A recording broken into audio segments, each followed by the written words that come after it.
이제 우리 순기능에 대해서 한번 볼까요? 이 순기능, 정상적인 순기능 가정을 보면 첫 번째, 정상적인 건강한 순기능 가정은 이제 네 가지가 특징이 있는데, 첫 번째, 가족 구성원 간의 상호 협력입니다. 가족 구성원 간의 상호 협력. 자, 이제 순기능과 역기능을 이제 이렇게 해서 똑같은 케이스로다가 비유를 해서 말씀을 드릴게요. 이제 먼저 역기능부터 잠깐 또 말씀드릴게요. 이 케이스에서 이제 형제들이 이렇게 있습니다. 그리고 이제 이 자녀들이 어려서부터 자라면서 아빠 이것 좀 가르쳐 주세요. 그랬더니 야, 그 네가 알아서 해야지. 아빠 바쁜데 자꾸 그러지 마. 그래서 이제 아빠한테 뭘 가르쳐 달라고 그러면 학교 다닐 때 아빠한테는 야단만 맞았어요. 그러니까 이제 알아서 하는 거, 못하면 말고 그냥. 근데 그렇게 이제 아빠로부터 이제 훈련을 받은 그 이제 첫째, 둘째가 있는데 그 밑에도 이제 동생들이 있어요. 그 이제 동생들이 뭐 숙제하고 그랬는데 도와달라 그러니까 아빠한테 한 것처럼 똑같이 야단치는 거예요. 나도 바쁜데 말이야. 지들이 알아서 다 해지 말이야. 나보고 그런다고. 이 귀찮아하는 거예요. 근데 그 집은 뭐 하나 이렇게 있으면요, 누가 뭐 하나 실수하거나 그러면 온 가족이 달라붙어서 비난합니다. 무슨 얘기인지 아세요? 하여간 우리 집에는 쟤 때문에 문제야. 그러고 온 가족이 하여간 걔는 하여간 못쓸 놈 만들어버려 그냥 그날. 예? 우리 집에 왜 쟤가 있어서 이런지 모르겠다고 그래갖고 다 애 하나를 아주 바보 만들어버려 집에서도. 이게 이제 역기능이에요. 근데 순기능은 도와줍니다. 그리고 자녀들끼리도 누가 뭐 하나 약하다 그러면 서로 도와줘요. 자기들이 서로 도와줘. 이건 누가 잘하는데 일로 와라, 같이 도와주자. 다 도와줘요. 그래갖고 거기서 그 문제를 해결해주고 서로 하나가 돼요.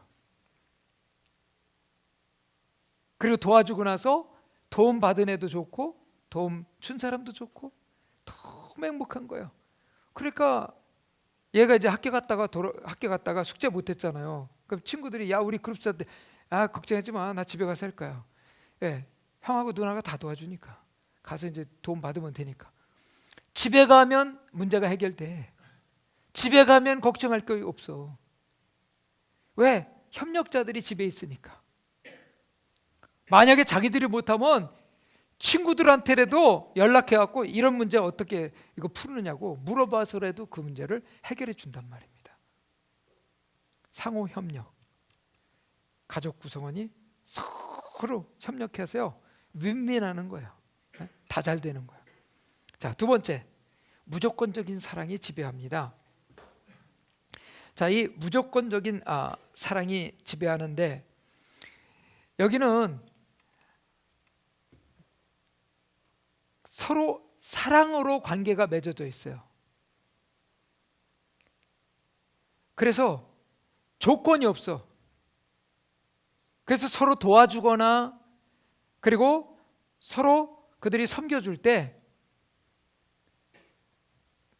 누가 부족하면 내 것을 가지고 그걸 채워주려고 했어요.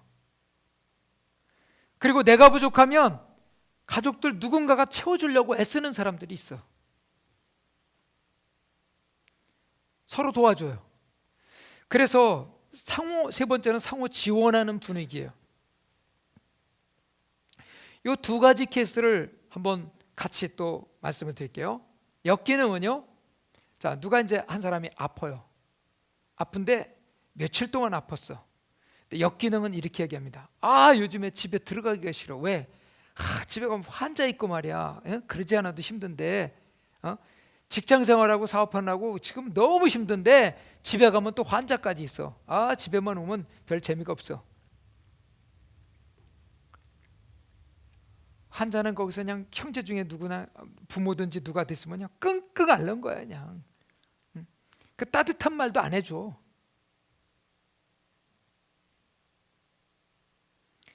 그러니 거기는 너무 고통스러운 거예요. 근데 순기능은 누가 하나가 안 좋다고 그러니까요, 가족들이 다 일찍 와 집에. 다른 것보다 더. 왜 바쁜데 이렇게 일찍 왔느냐고. 아니 지금 바쁜 게 중요하냐고. 응? 옆에 와서 돌봐줘야지. 맛있는 거 사왔으니까 먹자고 돌봐줍니다. 그러면서 가족들이 다 일찍 왔어. 누구도 일찍 오고 누구도 일찍 오고. 그러더니 가족이 탁 모이더니 뭐예요? 맞다고, 우리가 그동안 서로 기도하지 못하고 예배도 못 드렸지 않냐고. 이번 기회에 우리 예배 같이 드리자고. 그럼 같이 가족끼리 예배 드립니다. 예배 쫙 드리고 같이 또 기도해줘요. 근데 하나님이 역사하죠. 이제 치유가 됐어요. 그러니까 그 집은요, 누가 뭔가 좀 부족하고 아프고 뭐 하면 가족이 그때부터 막 더 뭉쳐 하나가 돼요. 위기 때 그 가정은 하나가 돼. 위기 때 역사가 일어나요. 여러분, 우리가 이걸 조금 더 확대시켜서요, 사회도 그렇고요, 나라도 위기 때 하나가 되어서 그 위기를 서로 극복하고 위로하고 잘못된 거 여러분 이제 그 다 용서할 거 용서하고 이렇게 해서 빨리 그걸 하나 돼서 이렇게 가야지, 이거를 갖다가 무너뜨리고 그 다음에 막 파괴적이고 이렇게 되면 안 되는 거죠.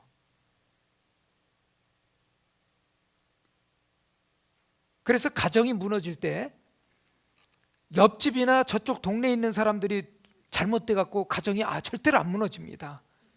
가정이 무너질 때 왜 무너져요? 내부의 문제 때문에 무너지는 거예요. 그렇죠? 내부의 자기들끼리 형제간의 갈등 때문에 무너지는 거예요. 여러분, 어떤 위기 속에서 그 가정은 살아남아, 그 가정은 잘 돼. 그 가정은 왜 그렇게 돼요?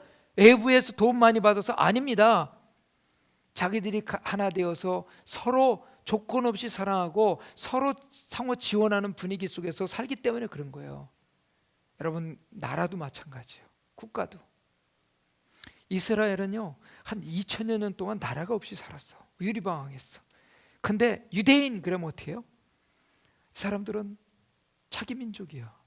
세계에 뿔뿔이 흩어져 있는데도 유대인은 유대인이에요. 어디 가든지 유대인은 유대인이에요. 그가 어느 나라 살든 관계가 없어요.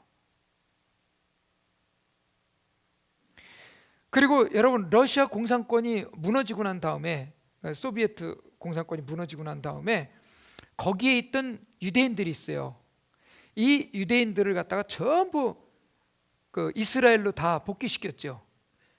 그때 이제 제가 알기로는 한 5만 명 정도 되는 것 같아요. 이분들이 와 있을 거기 뭐 대학 교수, 의사 뭐 그런 사람들이 많잖아요. 유대인들은 거기에다가 이들이 그 집단으로 있어야 될 주택을 만들었더란 말이에요. 그래서 이스라엘 정부에서 다시 치고 왔어요. 거기 나오겠다니까 다 태워갖고 온 거예요. 오고 난 다음에 어떻게 했냐면 정착을 시키고, 당신들이 어느 나라 가서 무엇을 하고 살기 원하느냐, 전 세계 유태인들에 있는 네트워킹을 가지고 다 이들을 길을 열어줍니다. 다 길을 열어줘요. 여러분, 흩어져 있는 민족도요, 그런 민족은 세계에서 가장 뛰어난 민족이 되더라고요. 근데 우리가 지금 이제 예수를 믿으면서요, 우리가 지금 어떻게 우리 지금 예수 믿는 사람들이 살아가야 되는지, 너무 그 예수를 믿으면서도 교회 안에서도 역기능적인 요소들이 이렇게 불쑥불쑥 튀어나오는 거 보면은 좀 안타까워요. 네 번째는 개인적인 삶과 가족 관계에서 효율적인 기능이 이루어지는 가정입니다. 자, 그러면 건강한 순기능 가정의 특징을 볼까요? 첫 번째, 가족 관계입니다. 건강한 결혼 모델입니다. 건강한 결혼 모델. 가정의 결혼 모델이 건강한 결혼 모델이에요. 건강한 결혼 모델은 다른 거 없습니다. 부부가 사랑하고 하나 되는 거예요. 그리고 거기에서 하나님의 은혜 속에서 둘이서 같이 자라나는 겁니다. 그게 최고거든요. 그 모델이에요. 제가 여기서 지금 모델이라는 것은 엄청나게 이들이 많이 배우고 뭐 이거보다 지금 건강하냐 이거예요. 하나님 안에서. 그리고 서로 사랑하고 축복하는 관계냐. 그리고 이 건강한 결혼 모델을 가진 가정은요, 부부가 세계 어디를 뛰어들어도요 절대로 두려워하지 않습니다. 어디든지 다 치고 나갈 수 있는 힘이 있어요.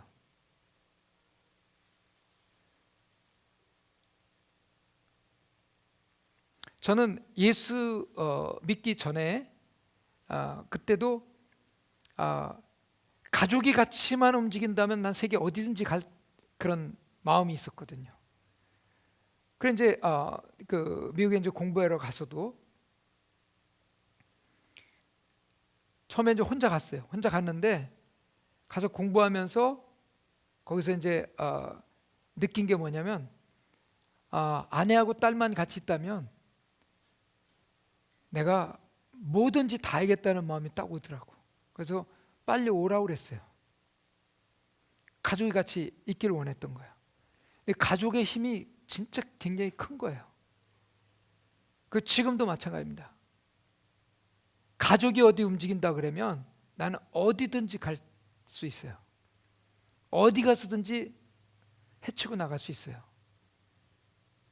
가정의 파워는 이만큼 큽니다. 특히 부부, 자녀들이 이제 다 그 결혼해서 이렇게 이제 막 가족을 또 해서 가잖아요. 그럼 부부가 둘이 다니면 어디를 가도 갈 수 있어요. 자, 그다음에 두 번째는 모든 가족들 사이에 개방적이고 정직한 의사소통이 있다. 그런데 제가 요즘에는 이 정직한 의사소통이라는 말보다는 지혜로운 의사소통이라는 말을 많이 씁니다. 지혜로운, 이 정직한 것은 하나님 안에서 정직이니까 지혜로운 거예요. 근데 우리가 자칫 잘못하면 이게 세상적인 정직을 얘기해요. 솔직히 말해서 이 솔직이라는 단어가요, 하도 솔직을 많이 쓰는 사람은 그게 솔직하지 않은 거예요. 얼마나 솔직하지 않으면 계속 솔직하다는 말을 써요. 정직한 마음에서부터 우러나오는 지혜로운 의사소통이 이루어져야 됩니다. 그래서 말을 할 때가 있고 하지 말아야 될 때가 있고 참아야 할 때가 있고, 그죠? 그냥 여기서 나오는 대로 그냥 정직하게 하고 난 기분이 이래 그래갖고 지 기분 다 토설해 놓고 가라지 다 뿌려놓고 나는 뒤끝이 없다. 그게 뒤끝이에요. 그게 뒤끝이잖아요. 전부 마음 상하게 해놓고서 난 뒤끝 없다고. 자기는 그렇게 했으니까 편하지. 그거 아니라는 거죠. 지혜로운 거예요. 지혜로워야 돼요. 이게 나만 위한 것이냐, 가족들 모두에게 다 마음의 평안을 가질 수 있는 거냐, 이거를 우리가 잘 분별하면서 해야 돼요. 그 지금 우리가 이제 이렇게 주변을 보면요, 전부 솔직하고 정직하고 뭐 솔직하고 정직한 게 자기는 뒤끝 없는데 사람들은 다 뒤끝이 많잖아요. 지금 얼마나 그 뒤끝 때문에 지금 힘들어 할 수밖에 없는 상황이 됩니까? 마찬가지죠. 세 번째는 분명한 구분과 분별이 있습니다. 이게 뭐냐면 부모와 자녀 간에는 편안하게 사랑으로 이렇게 조건 없는 사랑이지만 부모는 공경의 대상이에요. 그죠? 부모는 공경하고 그다음에 자녀는 부모의 사랑의 대상이죠. 이렇게 해서 이제 이 관계가 잘 유지가 되는 거예요. 형제들 간에도요, 서로 이렇게 질서가 딱 있어요. 큰형, 뭐 누나, 뭐 이렇게 하고 질서들이 이게 딱 있단 말이에요. 그렇지만 아주 자유로워요. 자, 근데 이 가정의 특징은요, 세상에서 아무리 훌륭하게 돼도요, 가정에 들어오면 계급장 다 떼어야 된다는 거 아시죠? 그래서 역기능은 다 계급장 달고 삽니다. 집에서. 그리고 계급장이 뭐예요? 뭐 난 박사야. 그러니까 예를 들면 나는 세상에서 이렇게 잘 나가는 뭐 사장이야. 나는 뭐 고위직이야. 뭐 이렇게 자기 집에 와서 고위직도 하고 있어. 사장 노릇하고 있어. 아니죠. 가정에 들어와서 뭐예요? 가족이 돼야 됩니다. 가족이 돼야 돼. 그래야 이게 정상적인 가정이 되는 거예요. 밖에서 잘 되십시오. 집에 들어가서는 가족이 돼야 됩니다. 할렐루야. 네 번째는 무조건적인 사랑이 지배합니다. 조건 없는 사랑이 지배하니까 가족 안에서는, 여러분 조건이 있는 데서는 자꾸 뭐예요? 머리를 써야 돼. 조건이 있는 데서는 전략이 필요해. 근데 조건이 없는 데서는 전략이 필요해요? 안 해요. 그러니까 옷 입는 것도 전략이 필요 없어요. 집에서는 캐주얼하게 입어요. 그 잠옷바람으로 가족끼리 왔다 갔다 해. 괜찮아. 밖에서 그러면 안 되죠. 왜냐? 무조건적인 사랑이 지배하기 때문에. 다섯 번째는 신뢰, 존중, 이해가 있습니다. 서로 신뢰하고 존중하고 이해가 있어요. 그래서 가족은 어떤 문제든지 가지고 들어가면요, 문제가 해결돼요. 그래서 여섯 번째하고 연결되는데요, 갈등이 해소됩니다. 이제 이 갈등이 해소되는 거 말씀을 드리면, 이제 우리나라도 지금 그렇고요. 이게 보면 40대 이 역기능 가정에 있는 사람들이 40대 중후반 사람들이요, 직장에 갔다가 갑자기 세상을 떠나는 일들이 가끔 생기죠. 이제 그 스트레스성 뭐 이렇게 여러 가지 얘기하는데, 이게 왜 이렇게 되느냐? 그리고 이 지금 사무실 근처나 이런데 어떤 이렇게 보면 이제 그 직장 끝나고 나서 그냥 집에 돌아갈 때 막 만취가 돼갖고 그냥 술이 채갖고 가는 사람들이 많이 있거든요. 이 사람들이 이제 어떤 문제가 있냐면, 보세요. 지금 이제 가정이 있는데요. 그 이제 하루 종일 이제 일하고 지쳐갖고 이제 집에 들어왔습니다. 들어왔는데 뭘 별거 아닌 거 가지고 이제 다투기 시작하다가 밤 늦게까지 싸웠어요. 부부 싸움을 했어요. 부부 싸움을 하고 그 다음에 이제 그날 이제 잠을 잤는데, 그 부인이 아침에 화가 나가지고 아침도 안 해주는 거예요. 그 남편은 이제 아침 굶고 이제 출근합니다. 예를 들면 이제 그런 케이스들이 지금 많아요. 어느 직장에서는 그래서 아침에 그 컵라면을 이렇게 사다 놓고서 그거 먹는데, 왜냐면 아침 먹고 오는 건 그건 너무 힘든 일이기 때문에. 그래 이제 거기서 이제 아침도 제대로 못 먹고 직장 갑니다. 직장 가니까 너무 힘들죠. 아침도 굶고. 그래서 점심 때 이제 먹고, 오후에는 피곤해 이제. 그래도 일을 해야 되니까. 그리고 저녁 때 돌아왔어요. 그랬더니 부인은 아침 늦이감치 해 먹고 낮잠 또 한숨 푹 자고, 그리고 이제 남편 올 때 이제 기다리고 있는 거야. 별로고. 그 저녁에 왔어요.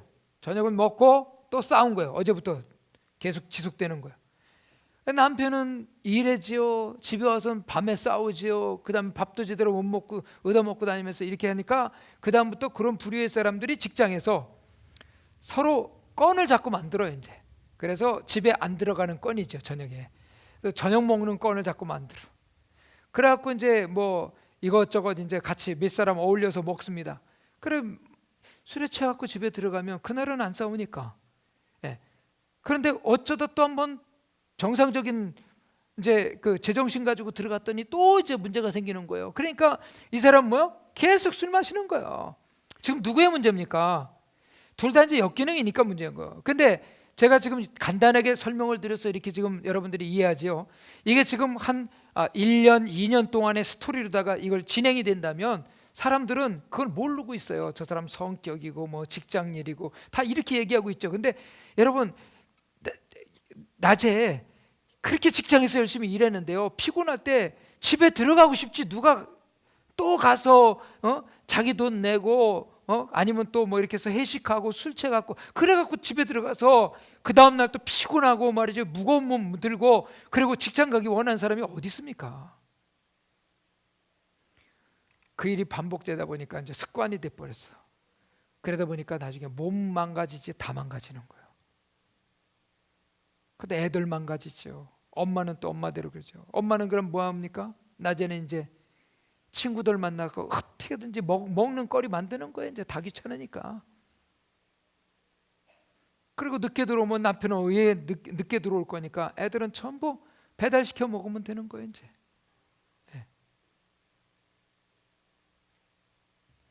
이렇게 이제 가고 있으니까 아이들도 결국은 잘못될 수밖에 없어요.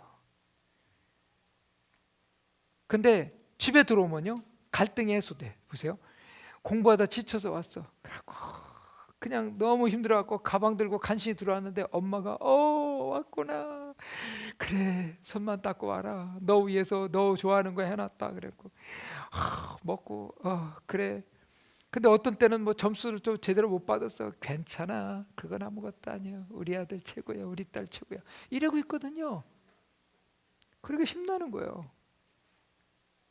그리고 그냥 스트레스 받고 막 직장생활 어려운 가운데도 집에 딱 들어왔는데 부인은 그냥 찬양 틀어놓고 기도하고 막 그러면서 축복하면서 이러고 있어요. 할렐루야 하고 있어요.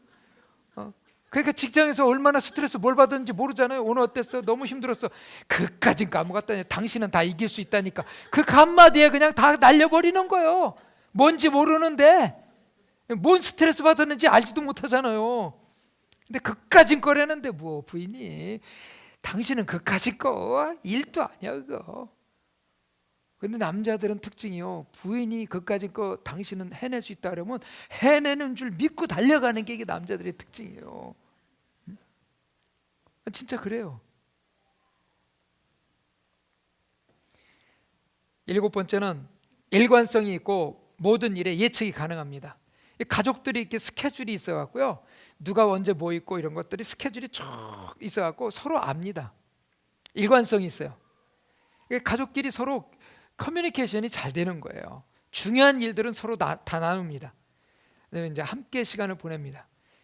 근데 이제 사역하는 저 같은 경우는 아이들하고 이제 이렇게 같이 시간을 보낼 수 있는 시간들이 많이 있질 않았어요. 그래갖고 시간을 보낼 때 어떻게 보면 시간은 함께 있는 것도 중요하지만 질이에요, 질. 아이들과 어떤 질적인 시간을 보내느냐가 중요해요. 이제 한 번은 제가 저희 이제 아들하고 같이 이제 여행을 했어요. 차를 타고 이제 여행을 했는데 여행을 하면 이제 가까운데 이렇게 다녀오는 여행을 안 하고 아예 뭐 한 2박 3일씩 이렇게 가거든요. 여행을 했는데 그러는 거예요. 아빠, 친구들은 아빠랑 맨날 같이 살아. 근데 아빠하고는 같이 맨날 못 살아. 뭐 이런 얘기를 하는 거예요. 그래서 이제 하루는 제가 그런 이야기를 했어요. 친구 아빠들하고 1년에 한두 번씩 이렇게 여행을 하고 하는 그 친구들 몇 명이나 있냐? 그랬더니 그건 많지 않은데 같이 산대. 근데 이제 이게 이제 우리가 한 집에서 같이 산다고 그래서 그 질적으로 그게 높은 건 아니거든요. 무슨 대화를 하고 어떻게 관계를 가느냐가 중요해요. 제가 한 번은 이제 한 3년 됐나? 이제 방학 때 아들 들어오라고 그랬어요. 그러면서 제가 이제 미리 얘기했어요. 들어오면 그 다음 날 나하고 일본을 여행을 하자. 아빠랑 둘이 가자. 그래서 본인이 그렇게 하자고 그러더라고요. 제가 이제 비행기표 끊고 다 예약을 해놨어요. 그 이제 그때 제가 후쿠오카 그쪽을 이제 여행을 했거든요. 여행을 하는데 강남에 있는 어떤 회사, 그러니까 남성 팀들만 이렇게 그룹으로 왔어요. 한 6, 7명. 그리고 또 이제 같은 차를 탄 거예요. 이제 일본 가서. 이제 여기서는 몰랐는데 일본 가서 보니까 같은 차를 타게 됐어요. 그리고 이제 여기 또 이제 가족이 2가족인가 이렇게 왔어요. 근데 이제 가족도 이제 요즘에 보면은 엄마와 딸 뭐 이렇게 다니는 가족들이 좀 있더라고요. 남자분들은 다 돈 벌고 이제 여성들만 이렇게 이제 다니더라고요. 이제 그런 그룹이 이제 한 2그룹 정도 오고 갔는데 저는 이제 같이 다니면서 이렇게 이제 얘기를 둘이서 하고 이제 식사하면서 둘이 이제 얘기를 많이 나누는데 이 강남에서 온 분이 우리가 이제 사진을 찍는데 이제 그런 거예요. 요 지역에서 지금 한 40분 동안 시간을 준 거예요. 어느 지역에서. 근데 제가 그랬어요. 항상 그랬거든요. 요한아, 네가 어디를 가서 사진 찍고 어디 보기 원하냐? 그러면 아빠 난 저쪽 가기 원해요. 그래, 오케이, 그쪽 가자. 근데 다른 분들은 다 이쪽으로 갔어. 이쪽으로 갔어요. 갔는데 그 온 팀 중에 그 분이 사장이에요. 이제 자기 직원들 저쪽으로 놓고 우리 따라오는 거예요. 그 아들하고 아버지하고 뭐하고 지금 다니는가 보는 거예요. 그 둘이 사진 찍어주고 그다음에 애가 가자는 대로 지금 가고 같이 하거든요. 그래서 음식을 먹을 때도 뭐 먹을까 물어봐요. 그럼 한번 일본에 왔으니까 이거 먹고 싶다. 오케이, 그거 먹자. 같이 먹어. 그리고 또 요거 말고 두 번째로 먹고 싶으면 어떤 거야? 이거. 그러면 저는 그거 시켜. 그러니까 둘이서 나눠 먹기도 하고 이제 이러면서 다니는 거예요. 이제 그것도 다 맞춰주고 다니는 거예요. 근데 이제 사진을 찍는데 이분이 그러는 거예요. 나 옷 쫓아온 줄 몰랐는데 두 분 사진 찍어 드릴까요? 그래서 그러시라고. 고맙습니다. 근데 일행하고 왜 안 다니시고 이러니까 그냥 저도 일리와 따라왔습니다 그러더라고요. 그래서 우리 이제 사진 계속 찍어준 거예요. 그분이. 그 둘이 사진 찍은 게 그쪽 가서 많아요. 그리고 나중에 이제 3일쯤 되었을 때 이분이 심각하게 저한테 묻습니다. 아들이 몇 살입니까? 그랬더니 자기 아들하고 나이가 같은 거예요. 그런데 이분이 눈물을 글썽이면서 이런 얘기를 합니다. 제 시골에서 태어나서 없는 가정에서 열심히 공부하고 해서 저는 강남에서 돈은 벌었습니다. 근데 돈 번 거 이해는 다 실패했습니다. 그러더라고. 돈 번 거 이해는 다 실패했습니다. 그 중에 자식에 대한 것입니다. 한 달에 아들하고 10분 대화가 안 됩니다.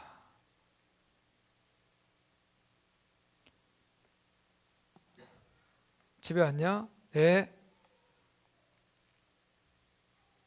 얘기가 없다는 거예요. 그리고 애가 뭐 하고 다니는지 뭘 모른다는 거예요. 물어보면 화를 낸다는 거예요. 그 이제 너무 힘든 거예요, 이게. 그래가지고 이제 이분이 어떻게 아들하고 대화를 그렇게 하고 있습니까? 그래서 대화하는 내용도 이렇게 유심히 와서 듣는 거예요, 자꾸. 그래서 이제 그분도 나중에 어떻게 해서 이제 우리가 이렇게 오게 됐는가 하는 이야기도 좀 해주고 했더니 이분이 자기도 아들한테 뭔가 지금 좀 가까이 하고 싶은데 지금 길이 없다는 거예요. 지금 아들이 안 받아준다는 거예요, 자기를. 너무 고통스럽다고. 그래서 이번에 와갖고 아들하고 아빠하고 둘이 여행하는 거 보면서 저것도 참 특이하다 했는데 대화하고 그러는 거 보니까 너무 부럽다고. 그래갖고 저한테 이제 명함도 주고 막 그러고 갔어요. 근데 제가 여기서 여러분들에게 드리고 싶은 말씀은 시간의 질입니다. 질을 어떻게 해야 되냐? 내가 시간을 준다고 그럴 때는 내가 계획 세워놓고 거기다 잡아놓지 말고요. 그 계획 속에 내가 따라가서 섬겨주라는 거예요. 계속 섬겨주면 됩니다. 맞춰주는 거예요, 다. 그러면 문제가 없어요. 그러면 그 시간의 질이요, 본인이 생각할 때는 최고의 질이 돼버리는 거예요. 근데 우리는 자, 이제 그리고서 아들이 이제 그 다음에 하는 얘기가 있어요. 친구 중에 그 큰 기업의 사장들이 밑이 있어요. 그 아빠들이. 근데 우리 아들이요, 음식점 하면 얘가 무슨 음식 어디 하면 어디 가면 있고 뭐가 맛있고 이걸 다 하는 거예요. 왜냐? 나는 어디 가면 음식 시키는 거고 뭐가 다 애를 시켰거든요. 네? 근데 사장 아들들이 같이 친구끼리 모여서 어디 가면 음식 시킬 줄 모른대. 왜냐? 아빠가 비서시켜서 다 시켰어. 코스로 다 끝내버렸어. 뭘 먹었는지 몰라. 배부르지? 배불러. 끝이야. 잘 먹었지? 잘 먹었어. 그거 한 1인분이 얼마인지 알아? 그리고 나온다는 거죠. 근데 이 음식은 뭐가 들어갔고 맛이 어떻고 이런 거에 대해서는 나는 자꾸 물었거든요. 음식 네가 시켜봐. 그 음식 왜 좋아해? 소스가 뭐가 들어가고 뭐가 어떻고 막 얘기해요. 바로 그거예요. 그러니까 친구들이 지금은요, 얘가 빠지면 안 된대. 그리고 어디 음식 먹으러 가려면 다 질문이 사장 아들이고 뭐고 지금 이제 다 얘한테 오는 거예요. 야, 어디 가면 그거 먹을 수 있냐? 야, 니네 아빠가 옛날에 너 맛있는 데 많이 들어갔잖아. 야, 근데 나 음식 이름도 몰라. 비서시켜서 다 코스 음식 다 해줘갖고 뭘 먹었는지 난 몰라. 아빠는 뭐냐면 얘는 비싼 데 가서 얼마나 음식을 많이 먹였는데 이걸 생각하고 있는데 걔는 그 음식을 시킬 줄을 몰라요. 얼마나 바보 만들어 놓은 거예요? 완전 바보죠. 시간에 여러분 같이 보내고 맛있는 거 사주고 돈 많이 쓴 건 아무 의미가 없어요. 시간의 질이라는 거예요. 시간의 질. 어디 가면 롤러코스터 탑니다. 전 롤러코스터 못 타요. 옛날엔 탔는데 롤러코스터 타면 운전하는데 힘들어. 그래서 저는 안 타는데, 그러면 여기 입구에서 저는 모자하고 다 들고 그 다음에 카메라 가지고서 이제 어디서 찍으면 좋을까 이게 딱 보고 이따가 딱 가면 그거 하나 찍어주고 전 출구로 가 있어요. 그 물병, 모자 다 들고 이제 거기 가서 있는 거야. 그리고 오면 이제 두고 음식도요. 걔 먹고 싶을 시간에 같이 먹습니다. 같이 다니면서 지금 먹을래? 아니 좀 이따가. 오케이. 뭐 먹을래? 뭐 먹겠다고. 그래. 거기다 스케줄을 맞춰줬어요. 그러니까 어디 가면 무슨 음식 뭘 먹어야 되고 다 아는 거예요. 얘는. 지금은 걔한테 물어보면 다 나와.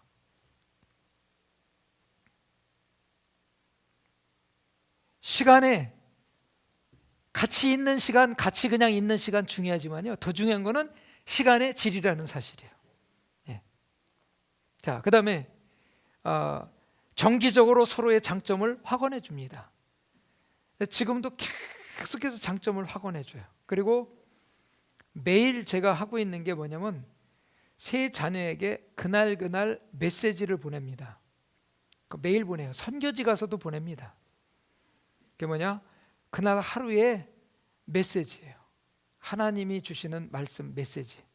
성경 구절만이 아니라 그날의 메시지죠. 어떤 때는 용서에 대한 거, 어떤 때는 사랑에 대한 거, 어떤 때는 하나님의 인도하심에 대한 거, 어떤 때는 하나님의 축복에 대한 거, 열매에 대한 거, 이런 주제들을 가지고 계속해서 메시지를 보내요. 그래서 거기다가 뭐 해주냐면 장점을 확언해줘요. 나는 네가 자랑스럽다. 뭐가 자랑스럽다. 이거를 확언해 줍니다. 계속. 자, 10번째. 자녀들은 자신들의 생각, 감정, 행동에 대해 책임을 지는 법을 배웁니다. 자기들이 잘못 생각한 것에 대해서 책임을 지는 방법을 가르쳐 줘야 돼요. 그래야 다음부터 교훈을 얻어요. 책임을 안 지고요. 부모가 대신 책임져 주면 교훈을 못 얻어요. 본인이 거기다 책임을 지고 잘못 실수한 거에 대해서 자기가 힘들어하고 그 때문에 가슴을 치는 일은 자기가 해야 될 일이에요. 근데 부모가 대신해 주면 안 됩니다. 부모가 또 뭐 그런 거 가지고 그랬냐? 괜찮아. 막 이러면 안 된다고요. 그다음에 11번째. 자녀들은 부모를 공경하는 법을 배웁니다. 예, 그래서 부모 공경하는 방법을 이제 가르쳐. 12번째.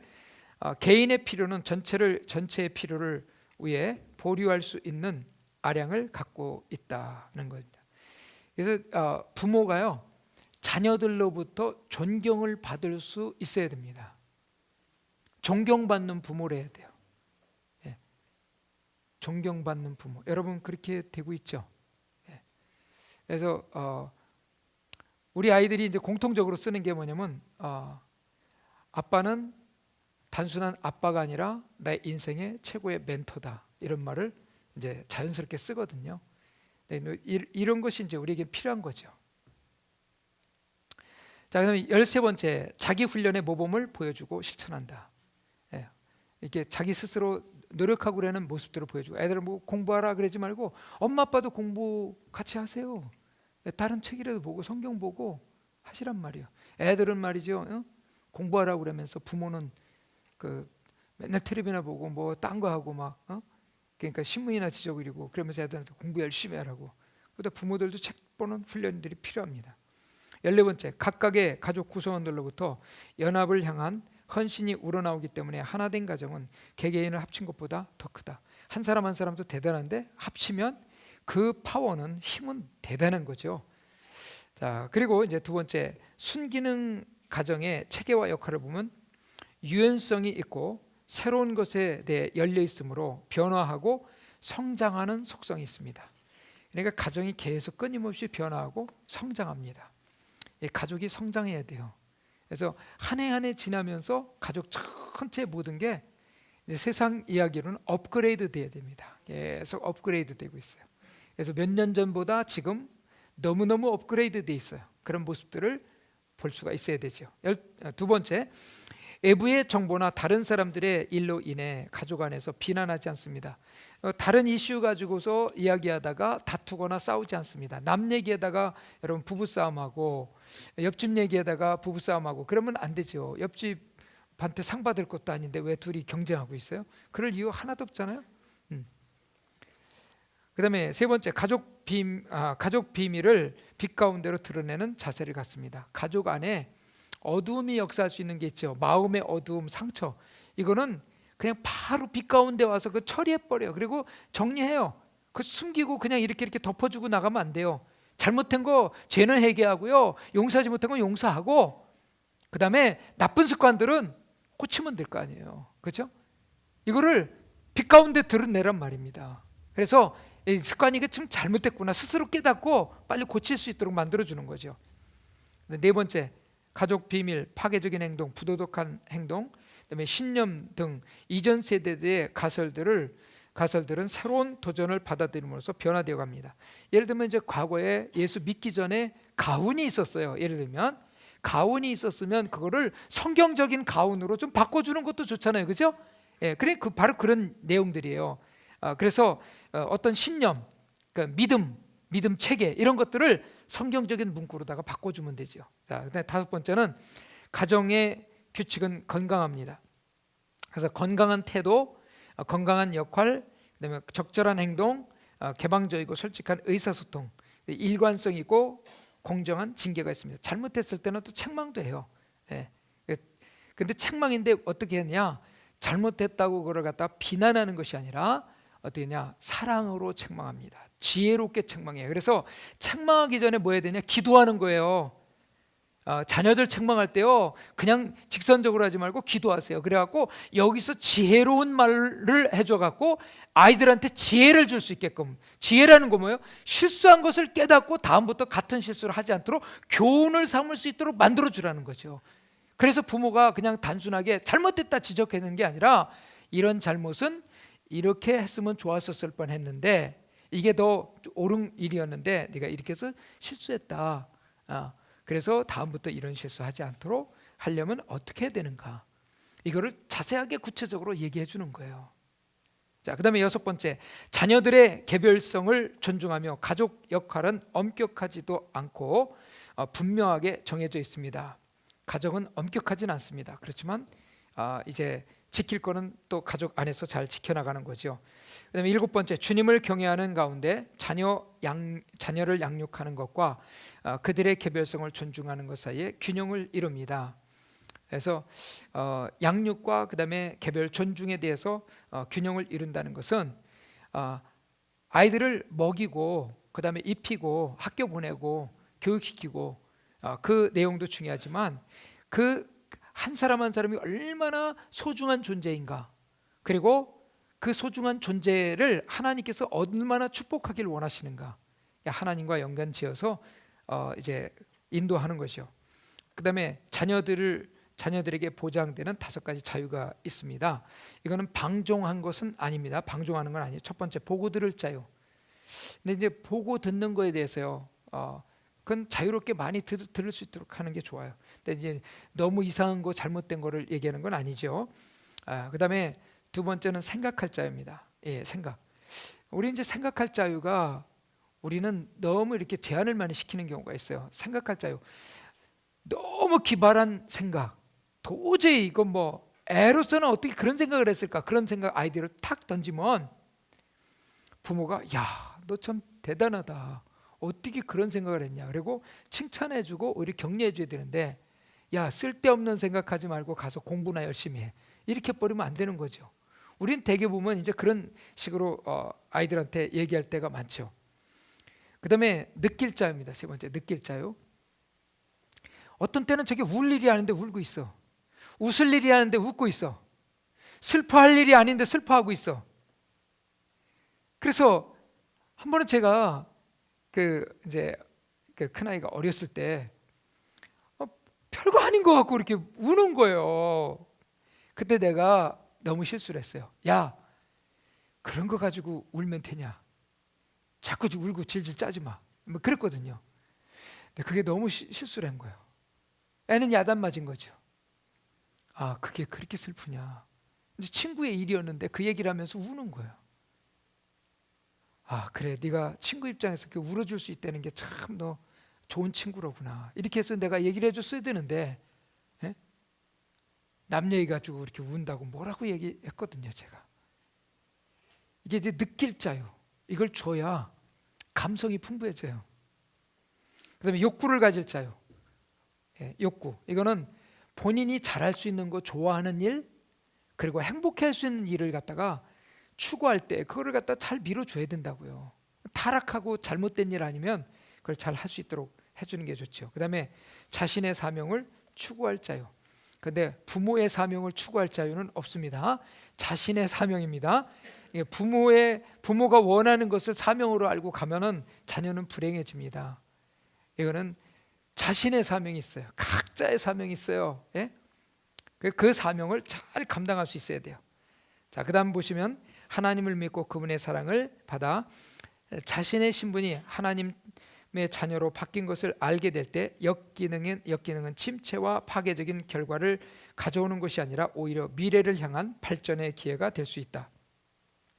오직 주님만이 우리의 참 가치와 존재와 중요성을 확인시켜 줍니다. 여러분, 그래서 이제 뒤에 나오는 이제 스터디 가이드 가지고 여러분들이 한번 이제 같이 나누시기 바라고요. 이 시간에는 역기능에 대해서 말씀을 드렸습니다. 역기능에서 여러분들이 말씀을 들으면서 나에게도 그것이 있구나, 우리 가정에도 있구나 하면 이걸 순기능으로 빨리 바꿀 수 있도록 여러분들이 기도하시면 됩니다. 그리고 이제부터 순기능의 마음을 가지고요, 하나님이 주신 기능을 가지고 발휘할 수 있는 그 마음 중심을 가지고 믿음 생활을 나가야지, 은혜는 받고 능력은 받고 다 받으면서 우리의 마음 중심은요, 마음 이 틀은 역기능을 그대로 가지고 살아간다면 신앙생활하면서 계속 어려움에서 헤어나지 못하는 거예요. 예? 은혜는 받았는데 저 사람 은혜 받은 사람 같이 살지 못하고, 저 사람이 하나님 앞에 능력은 받고 열매를 딸 것 같은데 열매 없는 신앙생활에서 계속 허덕이고 있고 하는 이유는 바로 이 마음에 있는 부분에서 회복되어야 될 부분이 있다는 것입니다. 오늘 여러분들이 이 부분을 놓고 구체적으로 기도하실 때 감정도 하나님 앞에 그냥 드리세요. 성령께서 주시는 감정 그대로 주님 앞에 드리면서 기도하실 때 하나님께서 여러분 마음을 만져주시고 그 역기능적인 요소들이 이제 하나하나 있다면 성령께서 알게 하시고 깨닫게 하셔서 고백하는 자마다 치료해 주시고 회복시켜 주시고 오히려 하나님이 주신 그 순수한 진리 가운데 역사하시는 순기능으로 우리의 삶을 인도하실 줄 믿습니다. 다 같이 기도하겠습니다.